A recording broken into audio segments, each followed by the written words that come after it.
next, I'm pleased to introduce one of our Platinum sponsors, Pipeline Contractors Association of Canada, to welcome our final session this morning. Hello, my name is Lyle Nash, Director of the Pipeline Contractors Association of Canada, which is a proud supporter of the 2022 Virtual BC Natural Resources Forum. At the Pipeline Contractors Association of Canada, we have, for 67 years, worked to represent Canadian pipeline contractors in labor relation matters and to develop a Canadian-based workforce with the specialized skills required for pipeline construction and pipeline maintenance. On behalf of our association and the forum, we would like to introduce our next session, a fireside chat with Chief Councillor Crystal Smith and Peter Zebedee, CEO of LNG Canada. To get things kicked off, I am pleased to hand over the screen to this session's moderator, Joel McKay, CEO of Northern Development.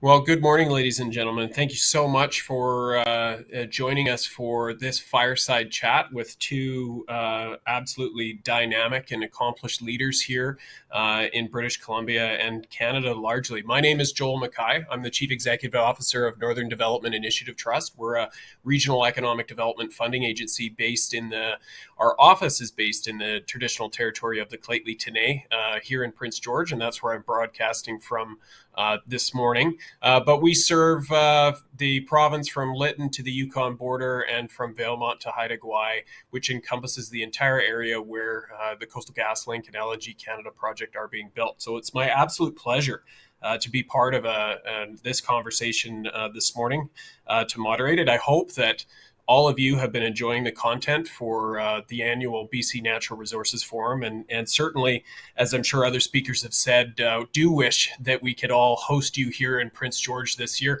but hopefully this time next year we'll be back at it, because I know how much everybody enjoys traveling to Prince George in the heart of January. So without further ado, this morning my job is to moderate a conversation between Chief Councillor of the Haisla Nation, Crystal Smith, and CEO of LNG Canada, Peter Zebedee, and to get out of them some of the insights of what partnership looks like on the ground for the largest private sector investment in Canadian history.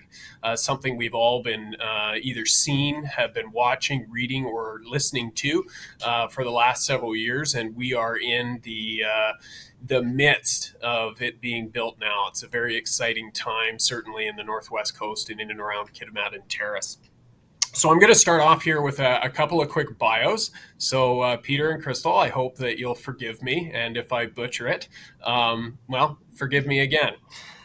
So without further ado, I will first introduce Crystal, and what I'm going to do is I'm going to read both of your bios, and then I'm going to flip it and go right into questions, if that works for both my participants. Okay, so for Chief Smith, Crystal Smith has served the Haisla people for 12 years through her work with the Haisla Nation Council, starting as Executive Assistant to Chief and Council from 2009 to 2013, then being elected Chief Councillor in 2017.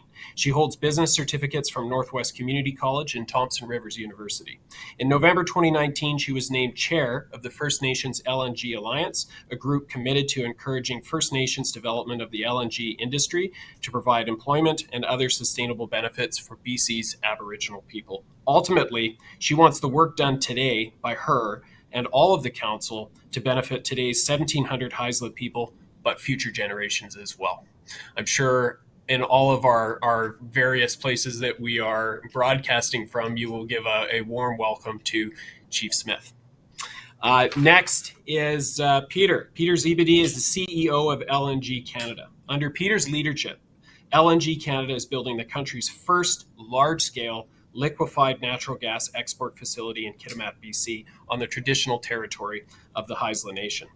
With its first LNG cargo expected by the middle of this decade, the project represents the largest energy investment in Canadian history and will deliver substantial economic benefits to Indigenous communities, businesses, the province, and the country. Peter brings more than 22 years of industry experience to his role at LNG Canada. Prior to joining the joint venture, he was Vice President Canada Manufacturing and GM at Scotford at Shell in Saskatchewan, I believe, Peter. A Nope, it's in Alberta. geological, thank you. Sometimes I get my geography incorrect.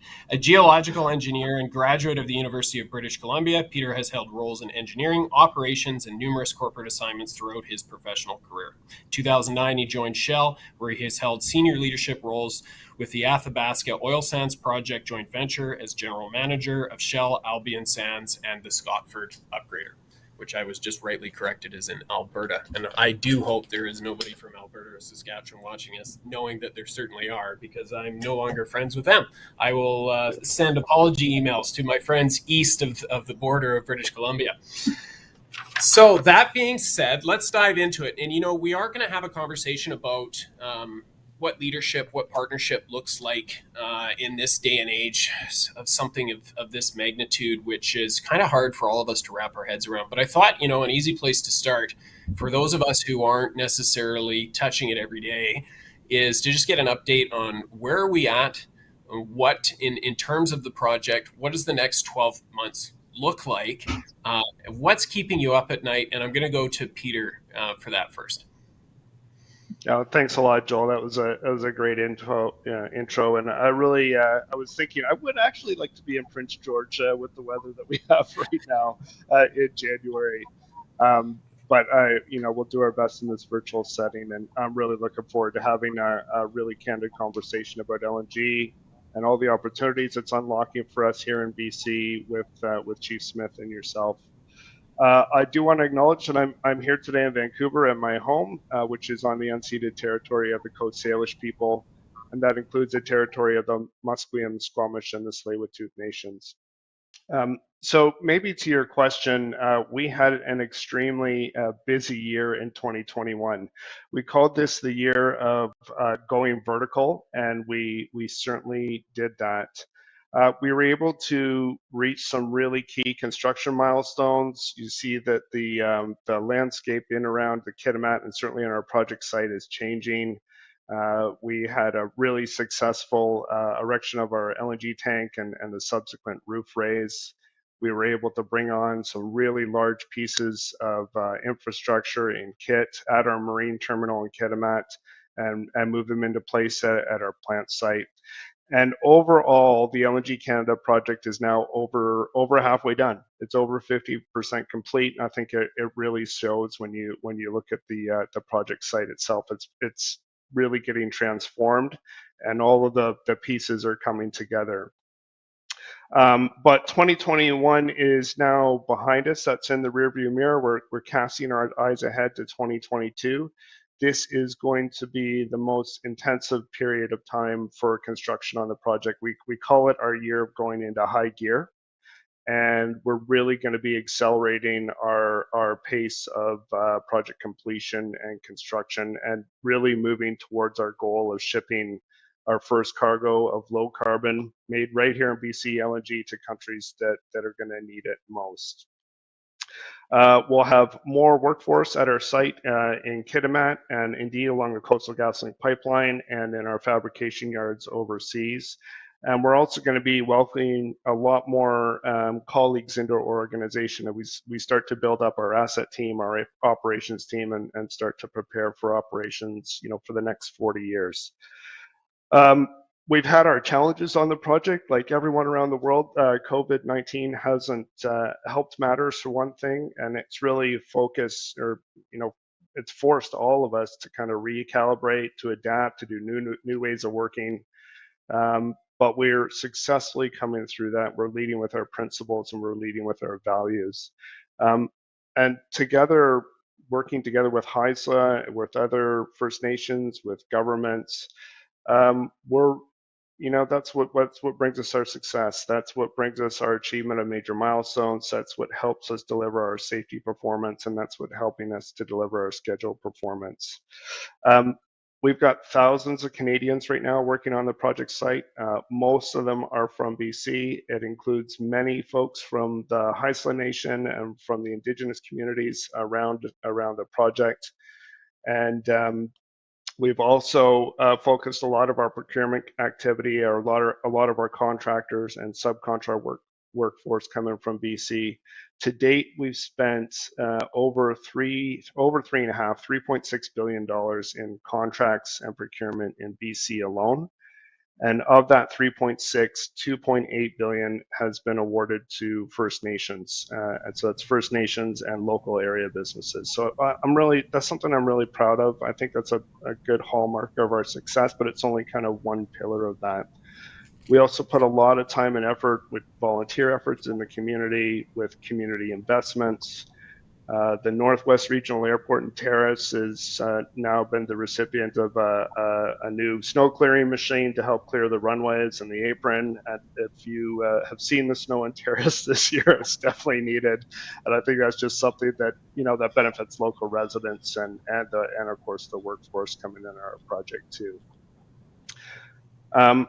Our relationships with First Nations, with the local community, we're really focused, and I'm really focused on delivering on the promises that we made and delivering on our commitments to the neighbors and to the stakeholders. And one of these commitments is also around, enabling real opportunities for long-term employment and workforce development, both in the construction phase now. We're looking at apprentices and construction craft workers to help build the facility, but also for the long term, where we've got professional, good paying jobs that are going to be here for 40 plus years, and we really want our workforce to become a fabric of the community in which we live and in which we operate. I'll probably stop there. I'm really looking forward to hearing from Chief Smith and getting her perspective. So yeah, over to you. Well, thanks very much for that. That gives us a really good overview, Peter. Now, I think it goes without saying that a $40 billion project is that kind of investment in our country is welcome and is a game changer for generations. But when I heard you talk about improvements at the airport in Terrace, giving us a little more reliability flying in and out of there, as somebody who flies in and out of Terrace fairly regularly, that's the thing that stuck out in my mind. So I'm glad to hear that. And anybody else who flies in and out of the Northwest will know what I'm talking about. So I'm going to switch gears then. Over to you, Chief Smith. Obviously, you're on the other side of this coin to some degree, but you're also a partner in it as well. So I'm curious, Peter talked about this is the year of kicking it into high gear. What does 2022 look like for you, for the Haisla? What's kind of keeping you up at night right now? I think there's a multitude of things that definitely keep me up at night. But in respect to the project, it is definitely the contracts being awarded. Right now, we're looking to establish our planning around the maintenance contracts, essentially extending the employment opportunities well into operations. Also, the main goal behind this was to provide an opportunity for our membership. We want an independent nation, and in order to achieve that, we need independent members. So it is always a goal to advance our membership, and whether that's employment today, but also hugely focusing on the career opportunities, not only with LNG Canada, however, that's our discussion today, but also beyond that. We're looking at our region, our territory expanding with the population. So in regards to bringing families home, we're going to need teachers, we're going to need nurses, doctors, other professionals. So what we're doing right now as a nation is making a really huge push to ensure that our membership are looking at careers versus the job opportunities that are in existence right now. Thank you for that. When we had for those audience members who are just sort of tuning in, we had a bit of a pre-conversation, the three of us, to kind of figure out, well, what are we going to talk about? And one of the things that came up was partnership, and what does that actually look like? I want to sort of dive into that a little bit. And I'm curious from each of you as leaders in your respective organizations, communities, You now have a lot of experience in developing and forging partnerships, and now you're several years into one. And I'm curious, a partnership can be anything from, some people might treat it as just simply a contract. Some people treat it as a lot more than that. I'm curious, after several years of working together, seeing something through the highs and the lows, what is partnership for you as a leader? What does that actually mean when you're into it, and how do you keep it going after you're into it? Because it's one thing to start it and everybody shakes hands and they're happy in the beginning, but when you get into the year of high gear, it's a different beast entirely. And so I kind of, Chief Smith, I want to go to you first on that, if you're willing. I am, for sure. So your first question in regards to partnership and the meaning of it, partnerships in our perspective have provided, they mean success to us. They mean success in the fact that we're establishing partnerships that are allowing the nation to achieve the goals and ambitions that we had set out in order to support this project.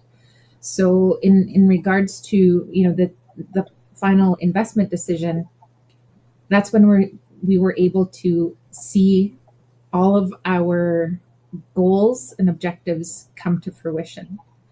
How do we maintain that? It's constant communication and constantly hearing each other's in regards to what we want to accomplish and how we're going to accomplish that. I always find that putting out and having the hard discussions around what we actually want to achieve, and moving towards and finding solutions together in order to achieve our objectives. Peter, same question. No, I think that's really good because for me it is a two-way street. I mean, to be perfectly frank, we would not be where we are today without the support of Haisla and all of the nations that are impacted by the project. And now that we're post FID, we're really where the rubber hits the road, where all the promises that have been made need to be translated into a reality on the ground, whether that's through consultation and dialogue and discussion on how we can improve our facility or the impacts that has on the local communities, whether that's through contracting and procurement opportunities, whether that's through workforce development and or hiring for the long term. We're in that mode that we really need to do what we said we were going to do. And I think it's my job and the job of my team to make sure that we're living up to the promises that were made. Like Crystal said, communication is essential. It is the lifeblood of a strong partnership. And that doesn't mean that we shy away from issues that might be difficult, that we're able to have those conversations and at the same time make sure that we're having the right dialogue, that both parties are getting their needs met, and that we're successfully moving towards the end goal here, both for the stakeholders and the nation, but also for LNG Canada. So it's symbiotic in that regard. Thank you for that. One of the things that I always think about is when time gets tough and you run into an issue.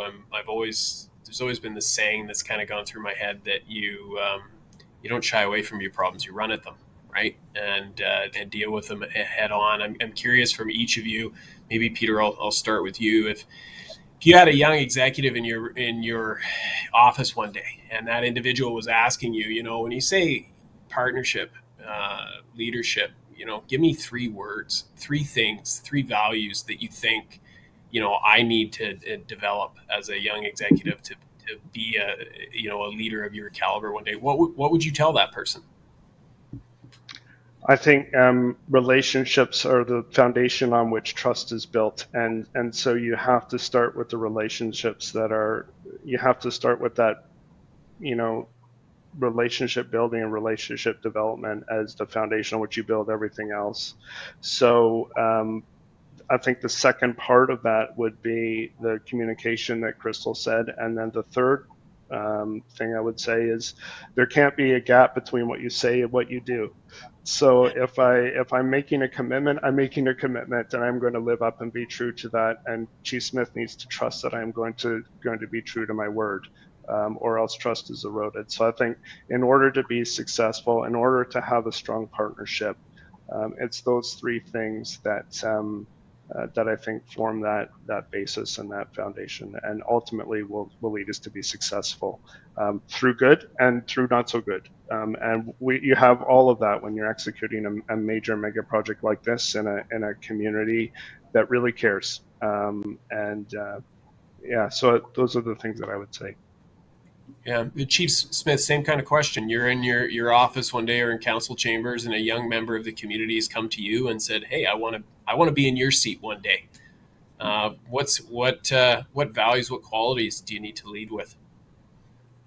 I think one is, I mean, all the lists that Peter had mentioned are definitely values that you need to have in order to accomplish what you set out, but also integrity, and also be able to compromise, find a balance. And there's always a give and take in relationships, and in order to meet that end goal. There's a lot of give and take, many that I'm sitting here reflecting on that Peter and I would have hard conversations about, where the nation had set out a specific target that for whatever reason that were essentially sometimes out of mine and Peter's control. We were able to find and say, okay, well, this is what we wanted to achieve with this objective. We can still meet those targets in this manner, and finding solution that we don't lose the intent behind what we want to achieve, but also finding that common ground with one another where we're both able to walk away essentially happy.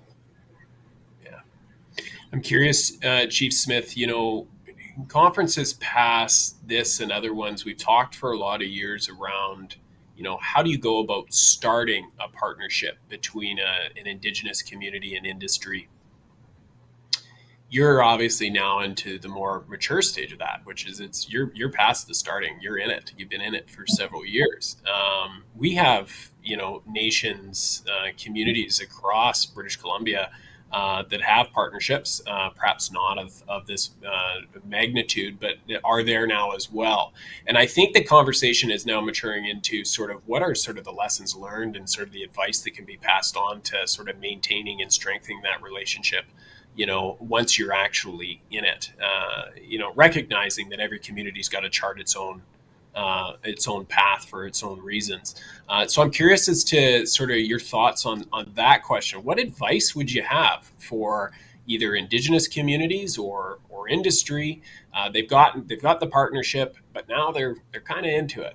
They've been into it for 3 or 4 years, and it's getting tough because it's real. What would you impart on them? I think from my perspective, I've got 1,800 plus members that essentially have voted us and the rest of the council in. I think what is most important, just like the relationship with LNG Canada, the relationship with our membership is the communication portion. We've done this in a manner that essentially we got our membership's mandate and our membership's support through very difficult, hard conversations, and we need to maintain that. As we go through the project, specifics within our agreements and details around the employment opportunities, the training opportunities, and expectations there. It's a matter of us continuously communicating updates on the project, updates within our internal organization, and what we're doing as a part of those measures for success. One of the goals that we have is to reignite our culture and our language programs within our membership. So what are we doing today in order to achieve that? And it's that constant communication and updates to our membership. And knowing who essentially you're negotiating with, have that set out, have that clear indicators, and that's to a First Nation, obviously. Peter, same sort of question, but I'm curious as maybe a slightly different spin on it, which is Shell is one of the largest companies in the world.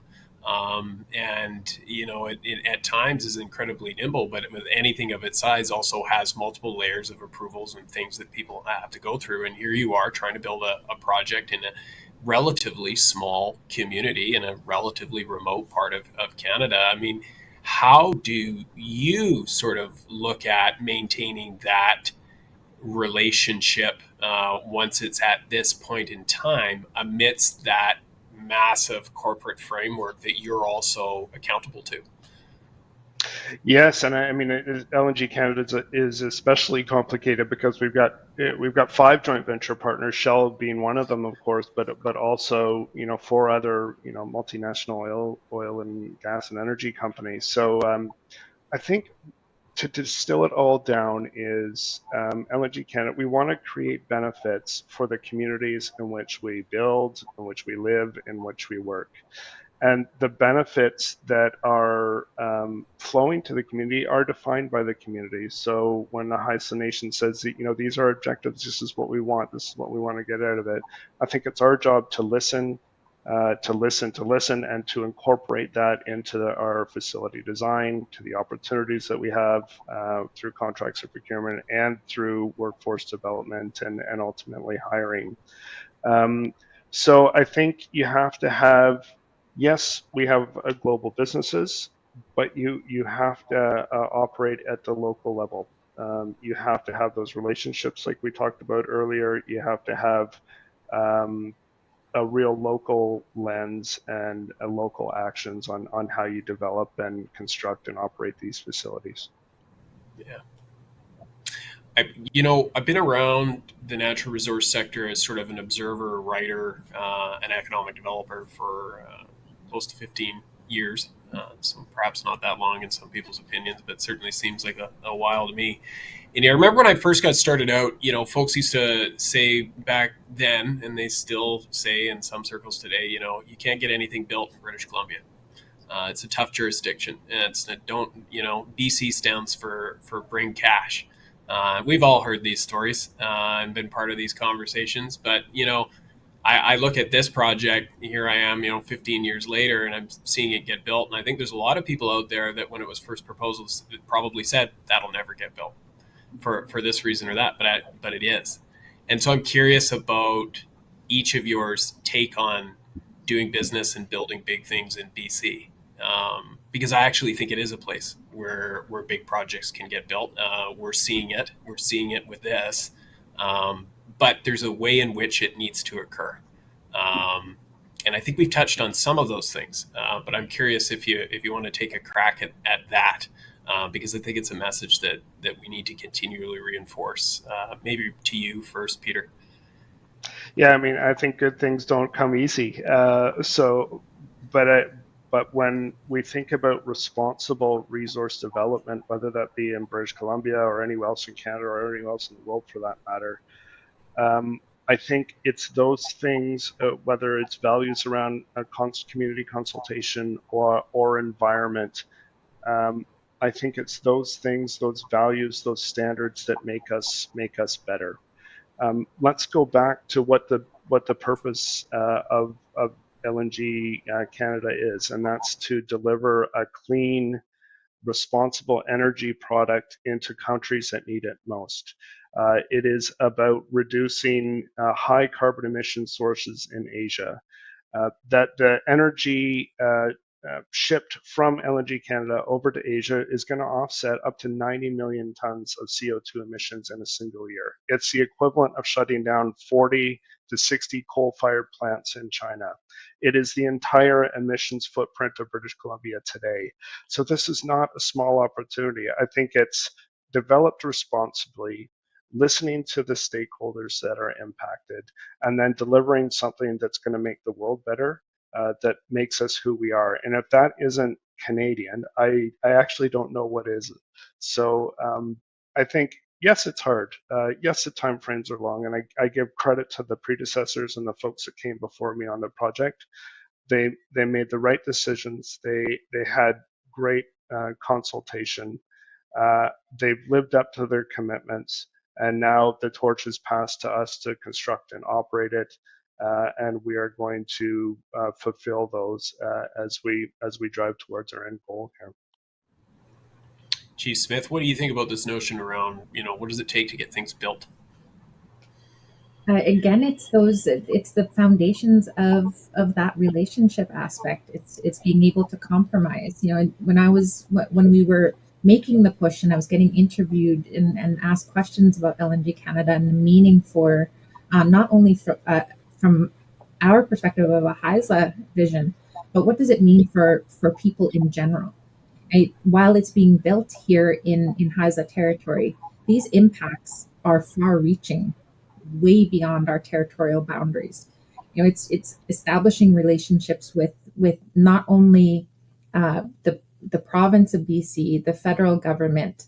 It's establishing relationships with our neighboring First Nations. It's allowing that ability to have the success at a people level, at a personal level, and essentially, I truly believe that's what LNG Canada did right, was they made it about people. They established relationships. They got to know communities. They got to, and I often pride this project on their ability to not necessarily come, when they come into our community, they don't come to my office. They go into our community buildings. They go to our elder center. They experience what it's like to sit with them, listen to their stories, eat our traditional foods. And I think that is one indicator of their success of being able to bring their project as far as they've been able to. Also, in regards to the conversation around the environment and finding balance, I had a conversation yesterday talking about, I grew up at a time in our community when it was all about protecting our environment, protecting our territory. As I reflect on those conversations and listening to our elders and leaders of that time speak, we need to think in a global context of what we're doing to protect our environment and protect our territories. As much as each of, and I'm sure other First Nations leaders would love to do, is put their territories in a bubble and protect it. However, that's not the reality. And I think we need to speak at a global level when we're talking about what we're doing in order to protect our environment. When you say that, are you referencing sort of the global impact in that shift to energy sources that LNG has? Yes. Yeah. I'm curious, we were talking the other day a little bit about some of the intergenerational impacts, but also the impacts on sort of communities broader than your own. And you had sort of relayed the story around how important basketball is to your community, and that there were members from Lax Kw'alaam who were in your community. And I just wonder if you might, I found that really interesting. I wonder if you might relate a bit of what you're seeing and what that actually means to you as a result of the activity that's going on in Kitimat. Under Alice's leadership and as an elected council member, we were heavily involved in the conversations around what it meant just for our people. And that is essentially, that conversation is what inspired me to continue this push heavily on doing whatever I possibly could to provide LNG Canada's success. Now, fast forward to today, I actually went for a site visit last month, and where we toured on the bus, and where I was able to see not only our nation's logo, but I was able to see logos from Gitgat, from Kitkatla. There's companies that are partnered with Kitsalis. These relationships that have been established by the other First Nations and are working in our territory are providing benefit that just as much as we're getting the benefit from those relationships. And when those relationships are established, that allows their members to come in and live in our territory, and work and thrive just as our members have been. And over the last couple of years, we are very huge into basketball here in our community, and along with the other neighboring nations. And I was at our gym watching the men play, and Loch Willam's, Port Simpson, who's a northern BC community, could have had their own men's basketball team here. And that is, it's something for our community to have see our own people come home. But when you're seeing and having that impact, that is a legacy. We are establishing role models today. Those men that we're playing from Loch Willam's are establishing a role model for their community members, and their immediate families. Peter, one of the things that occurs to me, and I think we're all going to start getting pretty curious about in the next year or so, is what this looks like after construction. I think we're all kind of, we know what things look like during construction. Now we're in it. I'm curious from your perspective, what does LNG Canada / Shell's role look like in the north once we're done and built and operated, and how are you preparing for that sort of transition to be, sort of a permanent, not a builder, but an operating presence in certainly the Northwest, but in northern British Columbia writ large? Yeah, that's a good question, Joel. And actually, it starts now. Even though we're only 50, I will say we're only 50% complete, or just over that right now. We have to start to build up our asset operations workforce. And actually, 2022, we have 5 tranches of hiring as we hire operating and maintenance professionals that will ultimately operate the facility. We're preparing to competitively bid out our operations and maintenance contracts. And we're looking at the workforce development opportunities that are going to help to set up those folks that will take those roles on for success in the future. So while we put a lot of time and effort into workforce development for construction through things like the Trades Training Fund, the LNGC Connect program, the Your Place program that encourages women to come in and helps to set them up for opportunities for skilled trades roles in the construction phase. We're also casting our eyes ahead to look at what type of skills are we going to need to operate the facility. So one thing I'm really excited about that we're just starting up is our Power Engineering Readiness Program. And this is a partnership between LNG Canada, between Coast Mountain College and BCIT, in getting folks from the local community. And the majority of the people that have applied are successful in their applications are local indigenous people from the north that are going to get the skills and the training that they need to be power engineering, and then ultimately get opportunities to look at taking operating roles in our facility. So I think that's really successful. It's an intentional shift in our own workforce and my own team this year. As we have a massive year in construction execution. We have to build ourselves up for success for the long term. And it's about all of those elements coming together that'll lead to a successful and a safe startup of commissioning and a long-term sustained successful operation. So it's a really exciting time for us on the project. Yeah, absolutely. Chief Smith, one thing we haven't even mentioned yet is Cedar LNG. So the development of LNG Canada and everything associated with it, and your partnership has also, as I understand it, been a catalyst for that project. And so I wonder if you might share with our audience, what is Cedar LNG? What's unique about it, and sort of where are we at with that? And I think it's an important part of all of this when we talk about long-term benefits for a community, and in terms of also owning your own economic destiny from an Indigenous perspective. Well, Cedar LNG is a majority-owned Haisla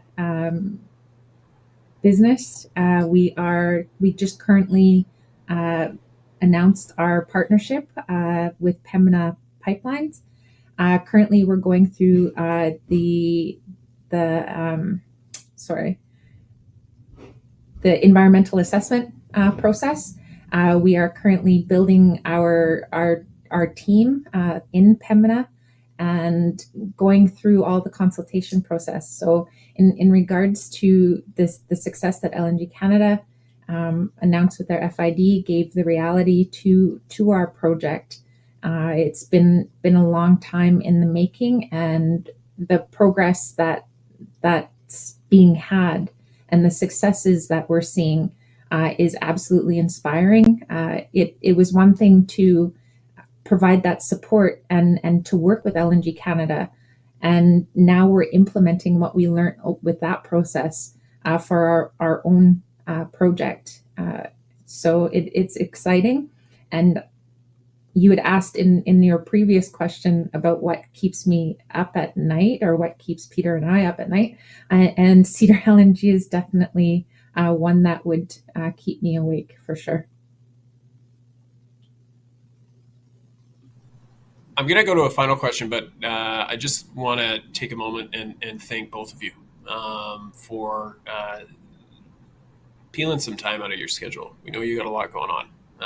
And we managed to get through a conversation without spending most of it talking about COVID.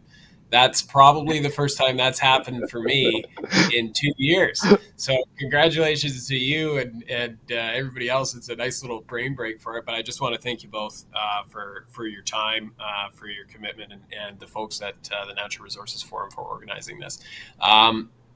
The next sort of place I just want to go lastly is, is there anything I haven't touched on that you really wanted to talk about?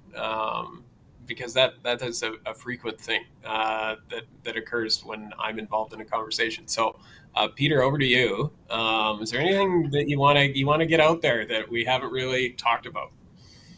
I don't know if there's any, nothing we haven't touched on, Joel. I just think I need to tell you, I'm just so excited as we go into 2022. It's going to be huge, not only for us here on the project and for Haisla and community members, but we're really building something special here for the company, yes, for the community, for British Columbia and Canada.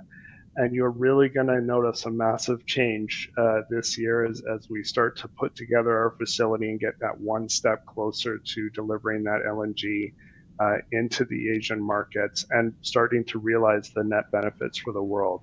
So maybe I'll just leave you with the fact that I am super excited to be leading this project, and I'm really honored as an engineer, as a Canadian, and as a person to help spearhead this and bring this together, leading to a successful startup and commissioning here not too long away.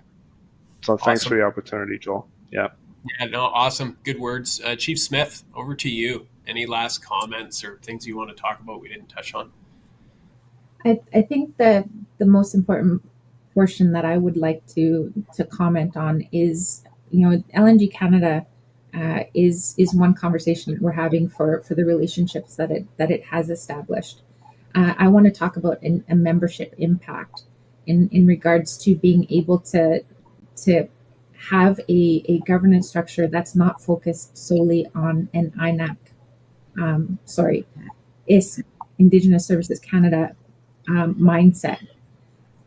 Where we're transitioning to in regards to that aspect, while LNG Canada was a huge part of that process of our vision, we're able to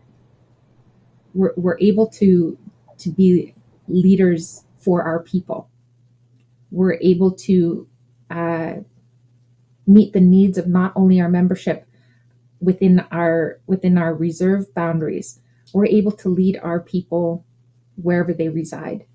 We're able to provide programs and services to members in Vancouver, municipality of Kitimat, and we're able to meet the needs of what they require today in order to raise the living standards We're constructing an apartment complex on reserve. We're able to purchase 8 units, 8 buildings within the municipality of Kitimat to provide affordable housing to our members. And we're able to, for the first time in our nation's history, we have a culture and language department where their sole mandate is to preserve what's existing and be able to have that learning opportunity for future generations. When hearing you speak, it makes me think that in some way what you're saying is that, the opportunity that Haisla has seized here is going to be one of the ways, if not the way, that will lead you out of the trappings of colonialism and the structures that have existed and been your people have been working through for generations. If I got that You correct? nailed it perfectly. Yes. We talk so much about this in Canada, right? What's that pathway out of those colonial trappings, that history? And to have an example here in British Columbia, perhaps the most complex jurisdiction in Canada in which to chart a pathway in our current environment here in the 21st century, to have that example happening in real time, strikes me as a bright light and something that we should all look to and learn from. So I don't think that should be lost on anyone, not to overlook the importance of global trade and profit and commodity and all those other things.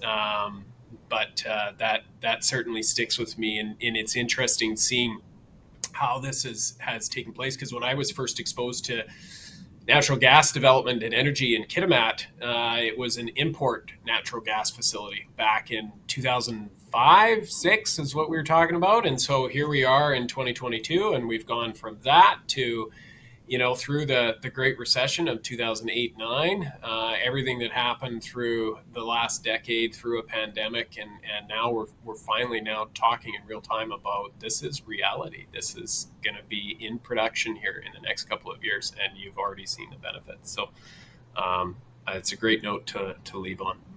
So I think with that, we're kind of probably more than used our time. So I just want to thank everybody in the audience for listening in today. Again, a huge thank you to the organizers at the Natural Resources Forum, and certainly to LNG Canada and the Haisla Nation, and Peter and Crystal for your participation. Thanks so much. Thank you, Joel. Thank you. Well, thank you so much, Chief Councillor Smith, Peter, and Joel. We really enjoyed that discussion.